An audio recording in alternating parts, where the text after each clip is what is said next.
आप सुन रहे हैं हिंदी साहित्य की सर्वश्रेष्ठ कहानियाँ। आइए सुनते हैं मुंशी प्रेमचंद्र के द्वारा लिखी हुई कहानी होली की छुट्टी। वर्नाक्यूलर फाइनल पास करने के बाद मुझे एक प्राइमरी स्कूल में जगह मिली, जो मेरे घर से 11 मील पर था। हमारे हेड मास्टर साहब को छुट्टियों में भी लड़कों को पढ़ाने की सनक थी। रात को लड़के खाना खाकर स्कूल में आ जाते और हेड मास्टर साहब चारपाई पर लेटकर अपने खर्राटों से उन्हें पढ़ाया करते।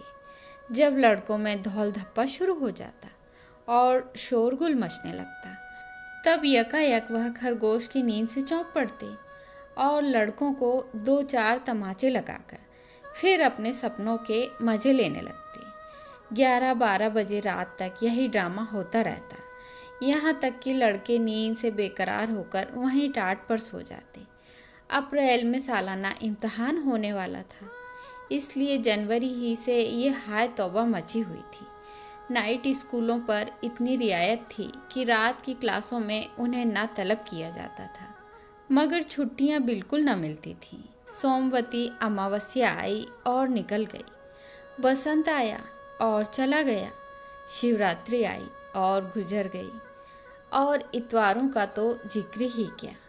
एक दिन के लिए कौन इतना बड़ा सफ़र करता। इसलिए कई महीनों से मुझे घर जाने का मौका न मिला था, मगर अब की मैंने पक्का इरादा कर लिया था कि होली पर ज़रूर घर जाऊंगा, चाहे नौकरी से हाथ ही क्यों ना धोने पड़े। मैंने 1 हफ्ते पहले से ही हेड मास्टर साहब को अल्टीमेटम दे दिया कि 20 मार्च को होली की छुट्टी शुरू होगी और बंदा 19 की शाम को रुखसत हो जाएगा। हेड मास्टर साहब ने मुझे समझाया कि अभी लड़के हो, तुम्हें क्या मालूम नौकरी कितनी मुश्किलों से मिलती है और कितनी मुश्किलों से निभती है। नौकरी पाना उतनी मुश्किल नहीं जितना उसको निभाना। अप्रैल में इम्तहान होने वाला है, 3-4 दिन स्कूल बंद रहा तो बताओ कितने लड़के पास होंगे। साल भर की सारी मेहनत पर पानी फिर जाएगा कि नहीं। मेरा कहना मानो, इस छुट्टी में ना जाओ। इम्तहान के बाद जो छुट्टी पड़े उसमें चले जाना। ईस्टर की 4 दिन की छुट्टी होगी, मैं 1 दिन के लिए भी न रोकूंगा। मैं अपने मोर्चे पर कायम रहा। समझाने बुझाने, डराने धमकाने और जवाब तलब किए जाने के हथियारों का मुझ पर असर ना हुआ। 19 को जो ही स्कूल बंद हुआ, मैंने हेड मास्टर साहब को सलाम भी ना किया और चुपके से अपने डेरे पर चला आया।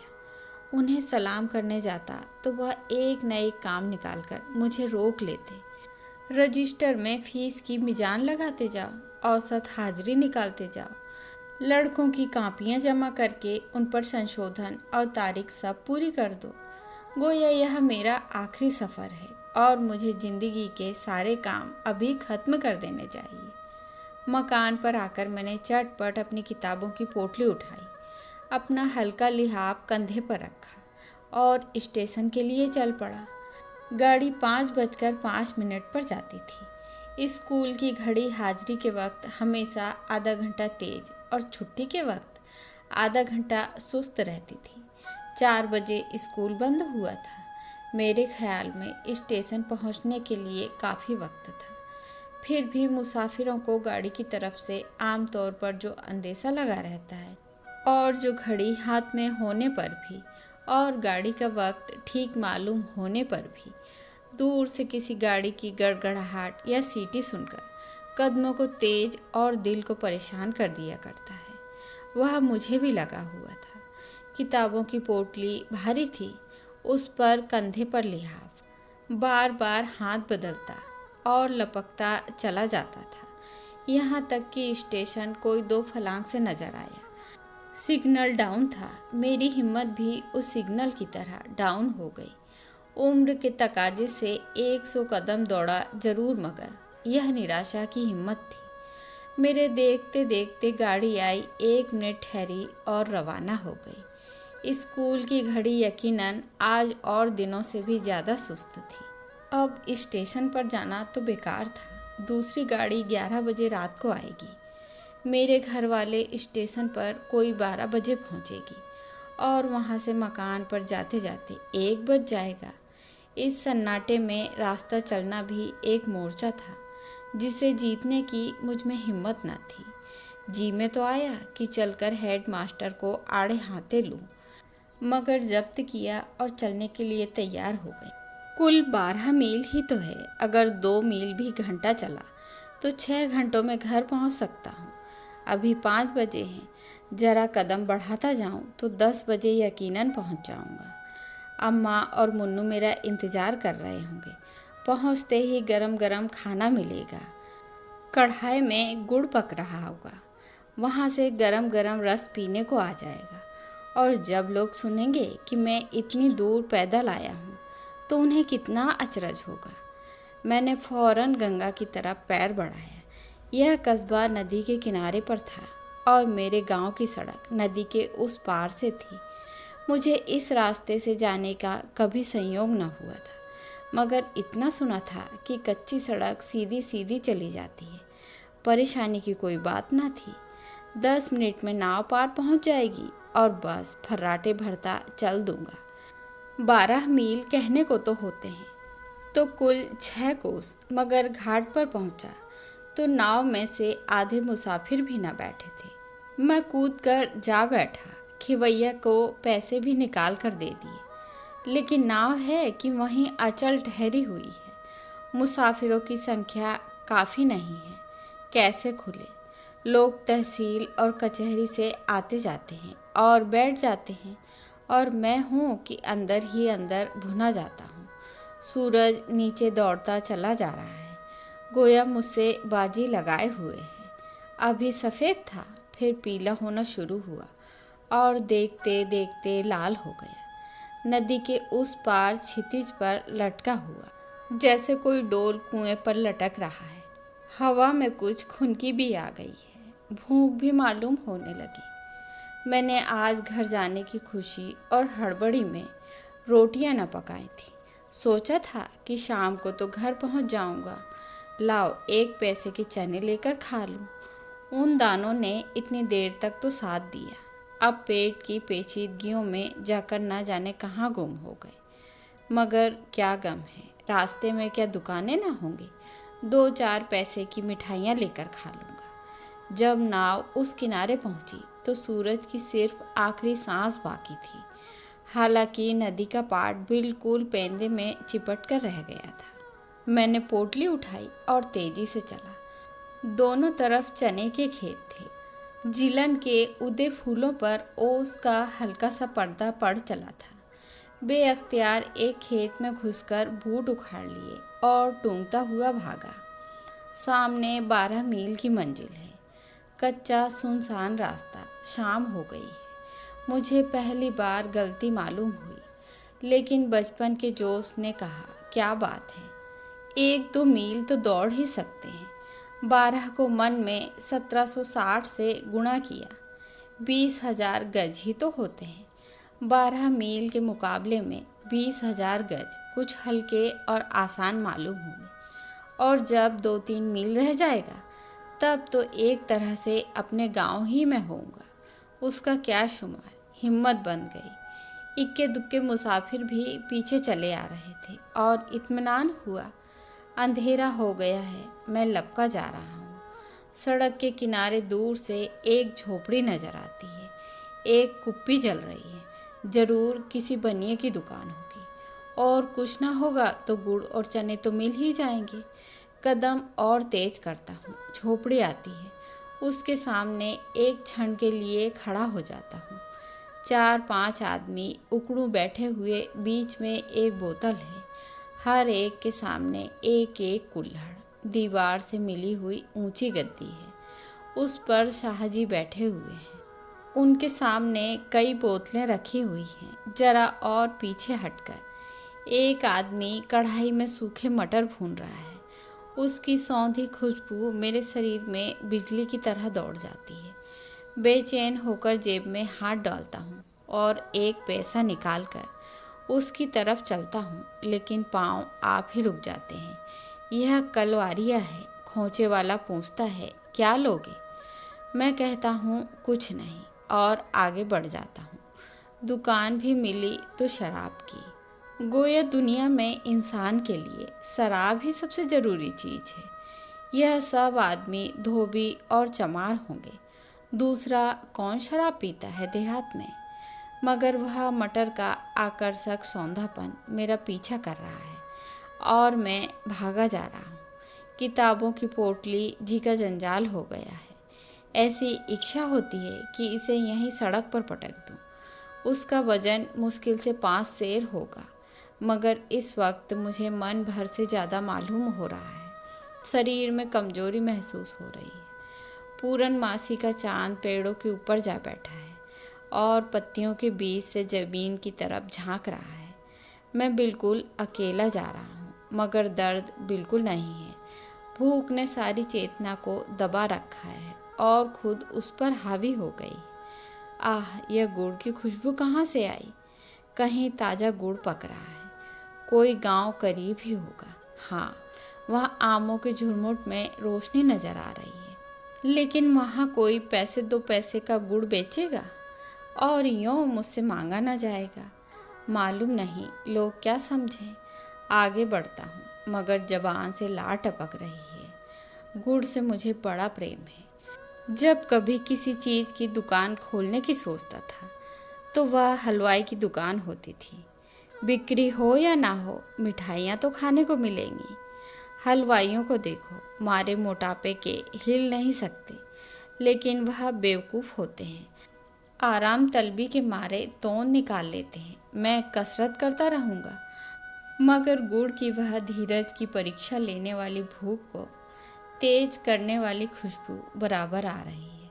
मुझे वह घटना याद आती है जब अम्मा 3 महीने के लिए अपने मैके या मेरी ननिहाल गई थी और मैंने 3 महीने में 1 मन गुड़ का सफाया कर दिया था। यही गुड़ के दिन थे। नाना बीमार थे। अम्मा को बुला भेजा था। मेरा इम्तिहान पास था, इसलिए मैं उनके साथ ना जा सका। मुन्नू को लेती गई। जाते वक्त उन्होंने 1 मन गुड़ लेकर उसे मटके में रखा और उसके मुंह पर सकोरा रखकर मिट्टी से बंद कर दिया। मुझे सख्त ताकीद कर दी कि मटका न खोलना। मेरे लिए थोड़ा सा गुड़ एक हांडी में रख दिया था। वह हांडी मैंने 1 हफ्ते में सपाचट कर दी। सुबह को दूध के साथ गुड़, रात को फिर दूध के साथ गुड़। यहाँ तक जायज़ खर्च था जिस पर अम्मा को कोई भी एतराज़ ना हो सकता था। मगर स्कूल से बार बार पानी पीने के बहाने घर आता और 2-1 पिंडियाँ निकाल कर खा लेता। उसकी बचत में कहाँ गुंजाइश थी। और मुझे गुड़ का कुछ ऐसा चस्का पड़ गया कि हर वक्त वही नशा सवार रहता। मेरा घर में आना गुड़ के सिर शामत आना था। 1 हफ्ते में हांडी ने जवाब दे दिया, मगर मटका खोलने की सख्त मनाही थी। और अम्मा के घर आने में अभी 2.25 महीने बाकी थे। एक दिन तो मैंने बड़ी मुश्किल से जैसे तैसे सब्र किया, लेकिन दूसरे दिन एक आह के साथ सब्र जाता रहा और मटके को बंद कर दिया और संकल्प कर लिया कि इस हांडी को 3 महीने चलाऊंगा। चले या ना चले, मैं चलाए जाऊंगा। मटके को वह 7 मंजिल समझूंगा जिसे रुस्तम भी न खोल सका।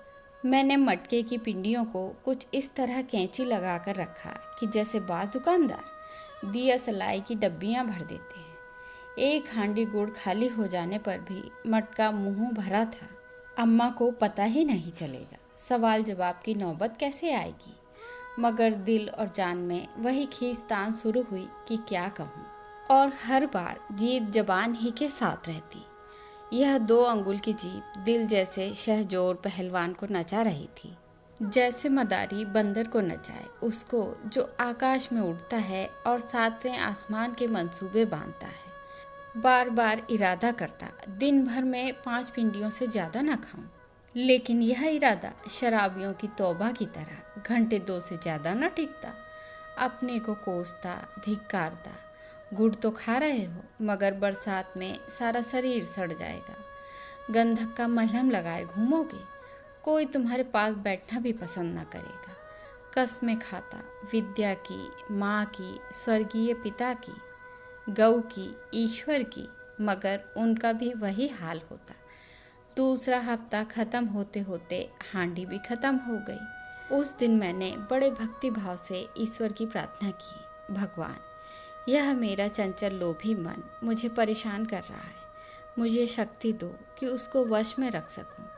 मुझे अष्ट धातु की लगाम दो जो उसके मुंह में डाल दूं। यह अभागा मुझे अम्मा से पिटवाने और घुड़कियां खिलवाने पर तुला हुआ है। तुम ही मेरी रक्षा करो तो बच सकता हूँ। भक्ति की विहलता के मारे मेरी आंखों से 2-4 बूंदें आंसुओं की भी गिरी, लेकिन ईश्वर ने भी इसकी सुनवाई न की और गुड़ की बुभुक्षा मुझ पर छाई रही। यहाँ तक कि दूसरी हांडी का मरसिया पढ़ने की नौबत आ पहुँची। संयोग से उन्हीं दिनों 3 दिन की छुट्टी हुई और मैं अम्मा से मिलने ननिहाल गया।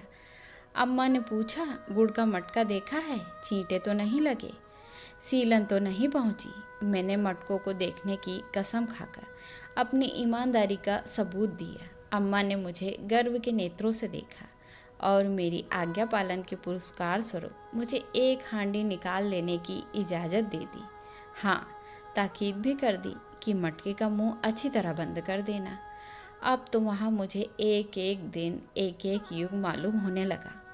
चौथे दिन घर आते ही मैंने पहला काम जो किया वह मटका खोलकर हांडी भर गुड़ निकालना था। एक बारगी 5 पिंडियाँ उड़ा गया। फिर वही गुड़बाजी शुरू हुई। अब क्या गम है, अम्मा की इजाज़त मिल गई थी।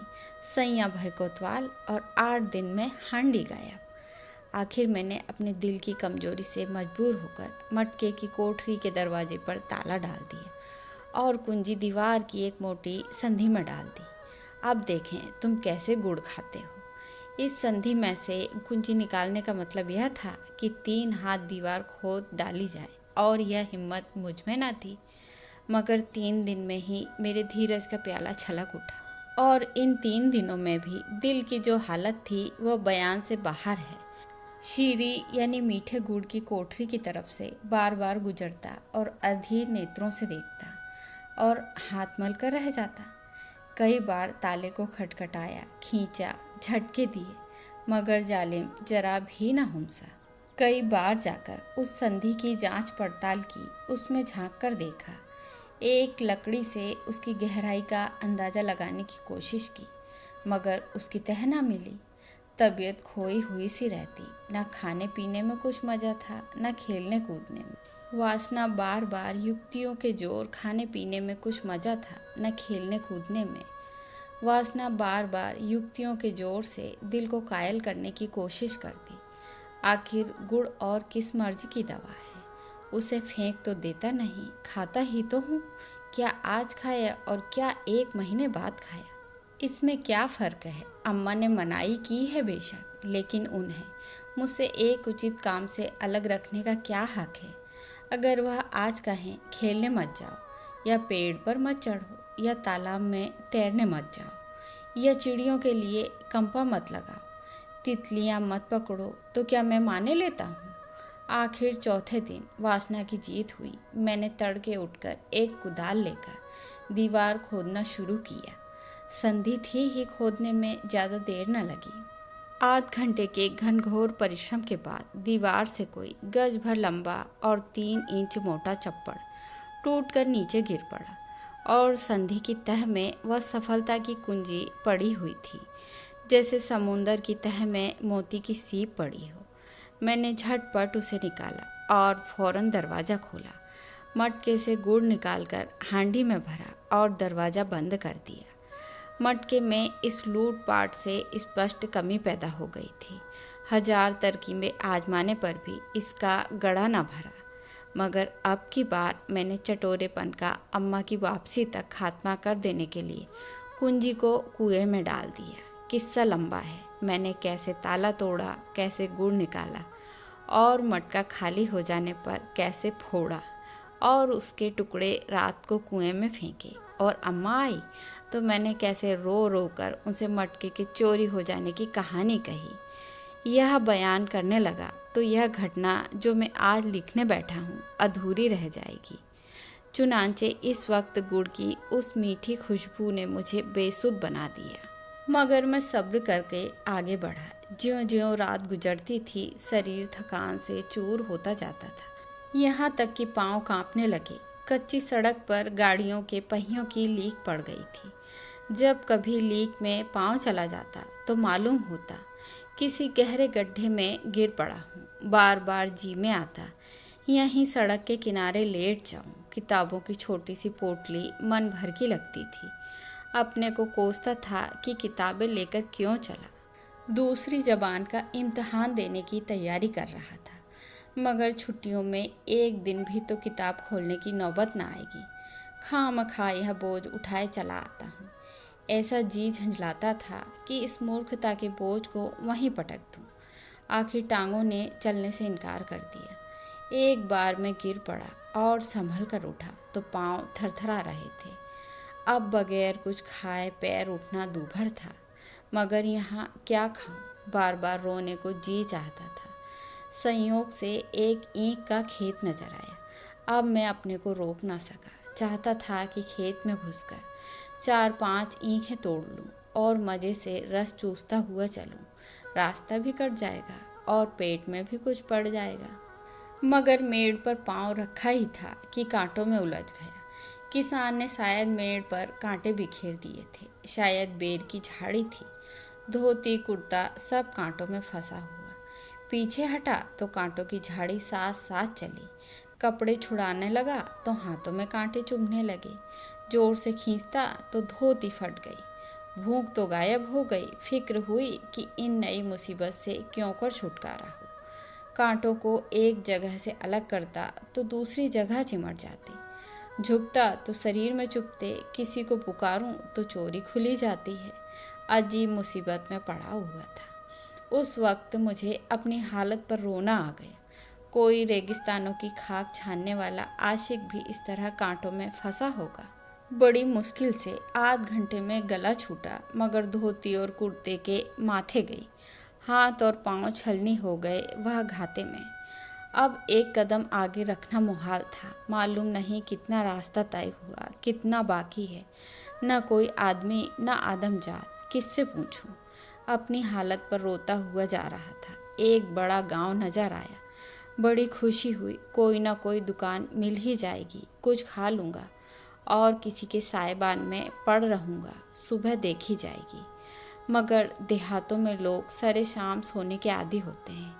एक आदमी कुएं पर पानी भर रहा था। उससे पूछा तो उसने बहुत ही निराशाजनक उत्तर दिया, अब यहाँ कुछ ना मिलेगा। बनिए नमक तेल रखते हैं, हलवाई की दुकान एक भी नहीं।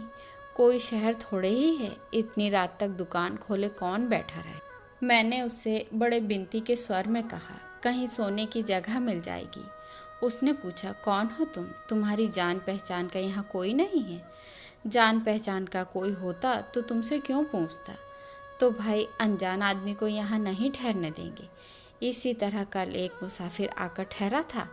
रात को घर में सैंध पड़ गई। सुबह को मुसाफिर का पता ना था। तो क्या तुम समझते हो मैं चोर हूँ? किसी के माथे पर तो लिखा नहीं होता, अंदर का हाल कौन जाने। नहीं ठहराना चाहते ना सही, मगर चोर तो ना बनाओ। मैं जानता यह इतना मनहूस गांव है तो इधर आता ही क्यों। मैंने ज़्यादा खुशामद ना की, जी जल गया। सड़क पर आकर फिर आगे चल पड़ा। इस वक्त मेरे होश ठिकाने ना थे। कुछ खबर नहीं किस रास्ते से गांव में आया था और किधर चला जा रहा था। अब मुझे अपने घर पहुंचने की उम्मीद न थी। रात यूं ही भटकते हुए गुजरेगी। फिर इसका क्या गम कि कहाँ जा रहा हूँ। मालूम नहीं कितनी देर तक मेरे दिमाग की यही हालत रही। अचानक एक खेत में आग जलती हुई दिखाई पड़ी कि जैसे आशा का दीपक हो। जरूर वहाँ कोई आदमी होगा। शायद रात काटने की जगह मिल जाए। कदम तेज किए और करीब पहुँचा कि यकायक एक बड़ा सा कुत्ता भौंकता हुआ मेरी तरफ दौड़ा। इतनी डरावनी आवाज़ थी कि मैं कांप उठा। एक पल में वह मेरे सामने आ गया और मेरी तरफ लपक कर भौंकने लगा। मेरे हाथों में किताबों की पोटली के सिवा और क्या था। न कोई लकड़ी थी न पत्थर। कैसे भगाऊं? कहीं बदमाश मेरी टांग पकड़ ले तो क्या करूं? अंग्रेजी नस्ल का शिकारी कुत्ता मालूम होता था। मैं जितना ही धद धद करता था उतना ही वह गरजता था। मैं खामोश खड़ा हो गया और पोटली जमीन पर रखकर पाँव से जूते निकाल लिए। अपनी हिफाजत के लिए कोई हथियार तो हाथ में हो। उसकी तरफ गौर से देख रहा था कि खतरनाक हद तक मेरे करीब आए तो उसके सिर पर इतने जोर से नालदार जूते मार दूं कि याद ही तो करे। लेकिन शायद उसने मेरी नीयत ताड़ ली और इस तरह मेरी तरफ झपटा कि मैं कांप गया और जूते हाथ से छूटकर ज़मीन पर गिर पड़े। और उसी वक्त मैंने डरी हुई आवाज़ में पुकारा, अरे खेत में कोई है, देखो यह कुत्ता मुझे काट रहा है। ओ महतो, देखो तुम्हारा कुत्ता मुझे काट रहा है। जवाब मिला, कौन है? मैं हूँ राहगीर, तुम्हारा कुत्ता मुझे काट रहा है। नहीं काटेगा, डरो मत। कहाँ जाना है? महमूद नगर। महमूद नगर का रास्ता तो तुम पीछे छोड़ आए, आगे तो नदी है। मेरा कलेजा बैठ गया, रुआंसा होकर बोला, महमूद नगर का रास्ता कितनी दूर छूट गया? यही कोई 3 मील। और एक लहीम शहीम आदमी हाथ में लालटेन लिए हुए आकर मेरे सामने खड़ा हो गया। सर पर हैट था, एक मोटा फौजी ओवरकोट पहने हुए, नीचे निक्कर, पाँव में फुल बूट, बड़ा लंबा तगड़ा, बड़ी बड़ी मूछें, गोरा रंग, साकार पुरुष सौंदर्य। बोला, तुम तो कोई स्कूल के लड़के मालूम होते हो। लड़का तो नहीं हूँ, लड़कों का मुदर्रिस हूँ। घर जा रहा हूँ। आज से 3 दिन की छुट्टी है तो रेल से क्यों नहीं गए? रेल छूट गई और दूसरी 1 बजे छूटती है। वह अभी तुम्हें मिल जाएगी। 12 का अमल है। चलो मैं स्टेशन का रास्ता दिखा दूँ। कौन से स्टेशन का? भगवंतपुर का। भगवंतपुर ही से तो चला हूँ, वह बहुत पीछे छूट गया होगा। बिल्कुल नहीं, तुम भगवंतपुर स्टेशन से 1 मील के अंदर खड़े हो। चलो मैं तुम्हें स्टेशन का रास्ता दिखा दूँ, अभी गाड़ी मिल जाएगी। लेकिन रहना चाहो तो मेरे झोपड़े में लेट जाओ, कल चले जाना। अपने ऊपर गुस्सा आया कि सिर पीट लूँ। 5 बजे से तेली के बैल की तरह घूम रहा हूँ और अभी भगवंतपुर से कुल 1 मील आया हूँ, रास्ता भूल गया। यह घटना भी याद रहेगी कि चला 6 घंटे और तय किया 1 मील। घर पहुँचने की धुन जैसे और भी दहक उठी। बोला, नहीं, कल तो होली है, मुझे रात को पहुँच जाना चाहिए। मगर रास्ता पहाड़ी है, ऐसा ना हो कोई जानवर मिल जाए। अच्छा चलो, मैं तुम्हें पहुँचाए देता हूँ, मगर तुमने बड़ी गलती की। अनजान रास्ते पर पैदल चलना कितना खतरनाक है। अच्छा चलो, मैं पहुँचाए देता हूँ। खैर खड़े रहो, मैं अभी आता हूँ। कुत्ता दुम हिलाने लगा और मुझसे दोस्ती करने का इच्छुक जान पड़ा। दुम हिलाता हुआ सिर झुकाए क्षमा याचना के रूप में मेरे सामने आकर खड़ा हुआ। मैंने भी बड़ी उदारता से उसका अपराध क्षमा कर दिया और उसके सिर पर हाथ फेरने लगा। क्षण भर में वह आदमी बंदूक कंधे पर रखे आ गया और बोला, चलो, मगर अब ऐसी नादानी ना करना। खैरियत हुई कि मैं तुम्हें मिल गया। नदी पर पहुंच जाते तो जरूर किसी जानवर से मुठभेड़ हो जाती। मैंने पूछा, आप तो कोई अंग्रेज मालूम होते हैं, मगर आपकी बोली बिल्कुल हमारे जैसी है। उसने हंसकर कहा, हाँ, मेरा बाप अंग्रेज था, फौजी अफसर। मेरी उम्र यहीं गुजरी है। मेरी माँ उसका खाना पकाती थी। मैं भी फौज में रह चुका हूँ। यूरोप की लड़ाई में गया था, अब पेंशन पाता हूँ।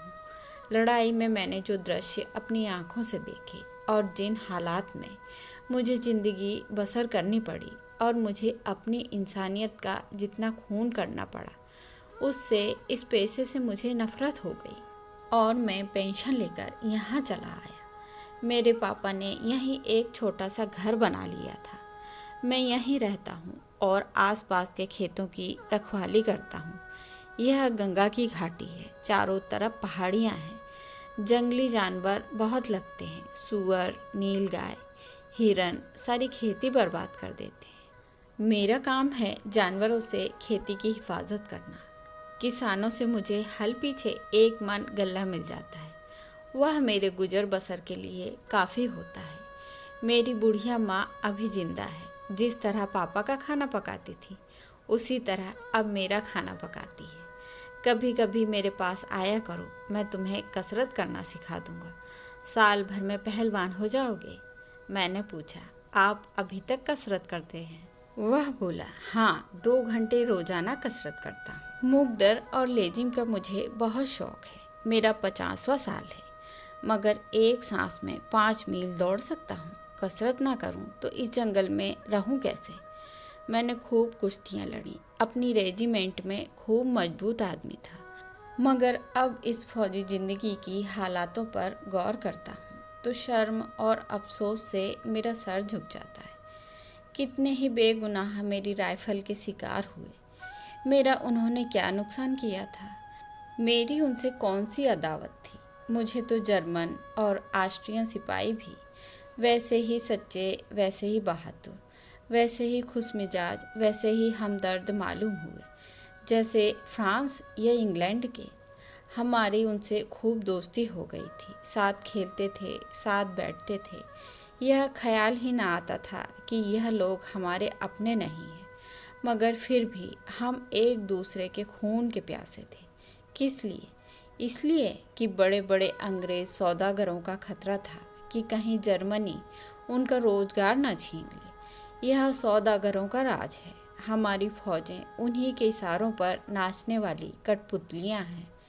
जान हम गरीबों की गई, जेबें गर्म हुई मोटे मोटे सौदागरों की।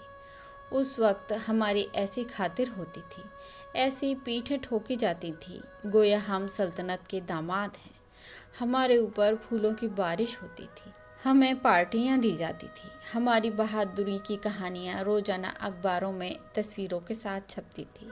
नाजुक बदन लेडियां और शहजादियां हमारे लिए कपड़े सीती थीं, तरह तरह के मुरब्बे और अचार बना बना कर भेजती थी।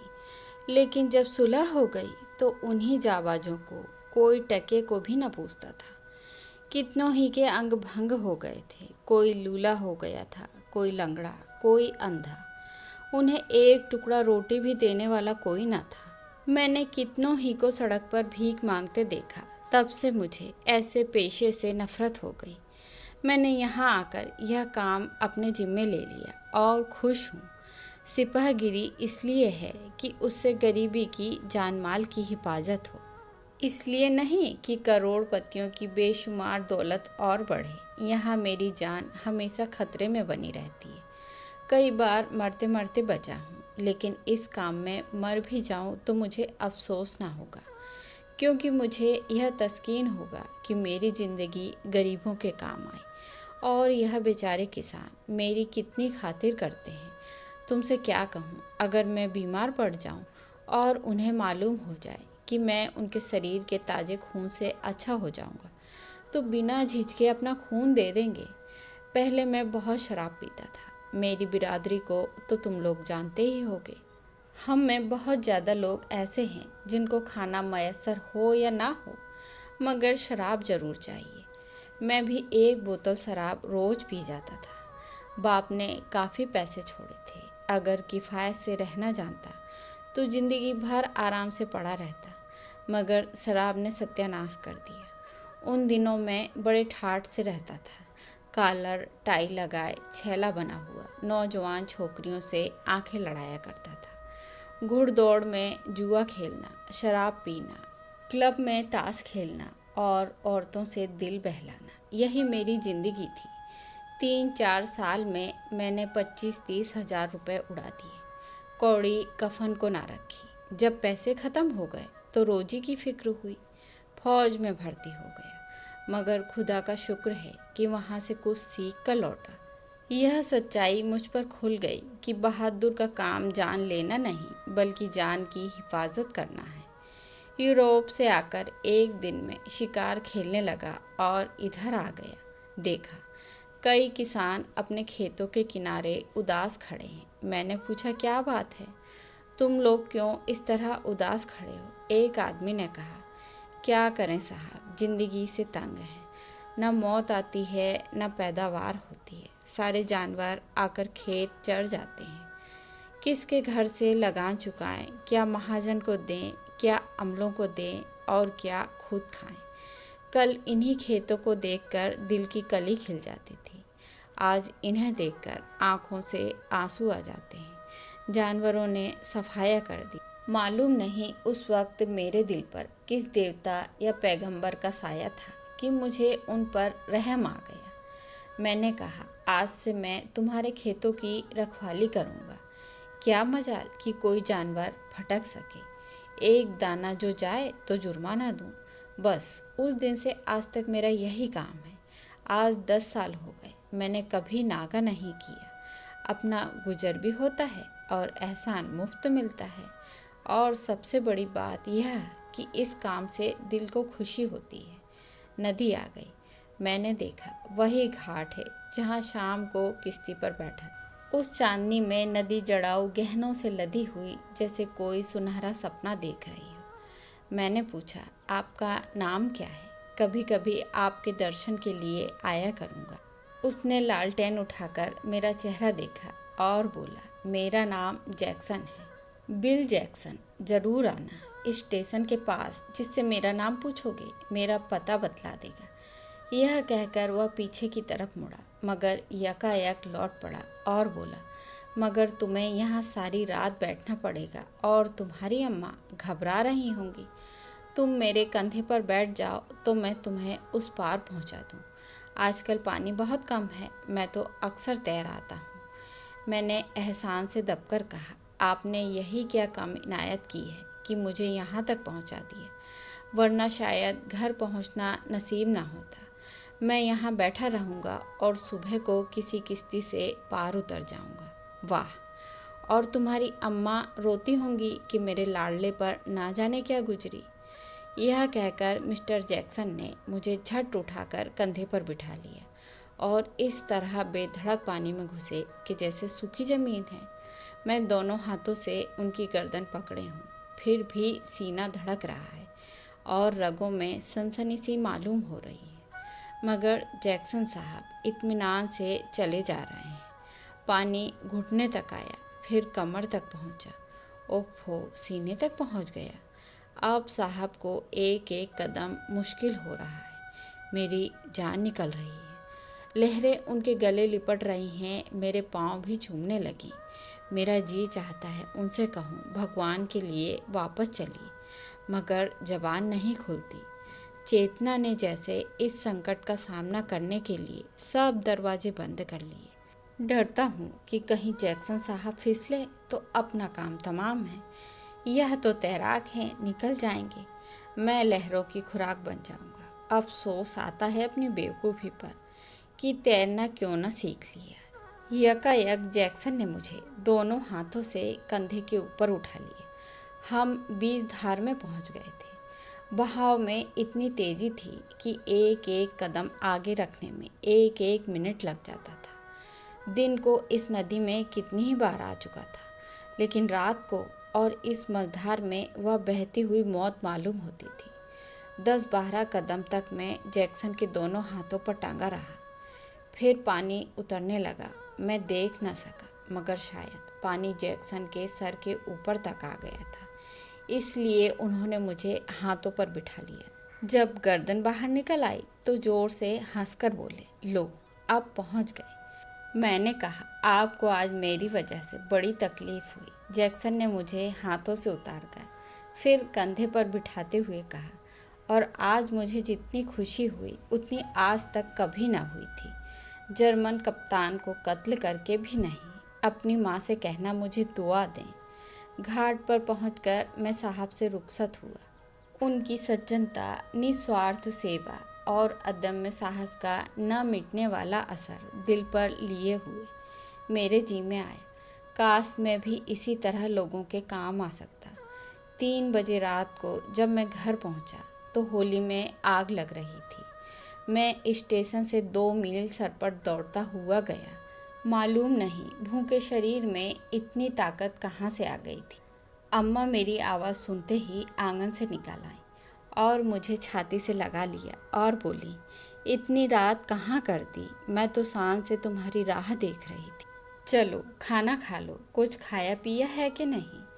वह अब स्वर्ग में है, लेकिन उनका वह मोहब्बत भरा चेहरा मेरी आंखों के सामने है और वह प्यार भरी आवाज़ कानों में गूंज रही है। मिस्टर जैक्सन से कई बार मिल चुका। उनकी सज्जनता ने मुझे उनका भक्त बना दिया है। मैं उसे इंसान नहीं फरिश्ता समझता हूँ। तो यह थी मुंशी प्रेमचंद्र के द्वारा लिखी हुई कहानी होली की छुट्टी। आशा करती हूँ आप सभी को पसंद आएगी।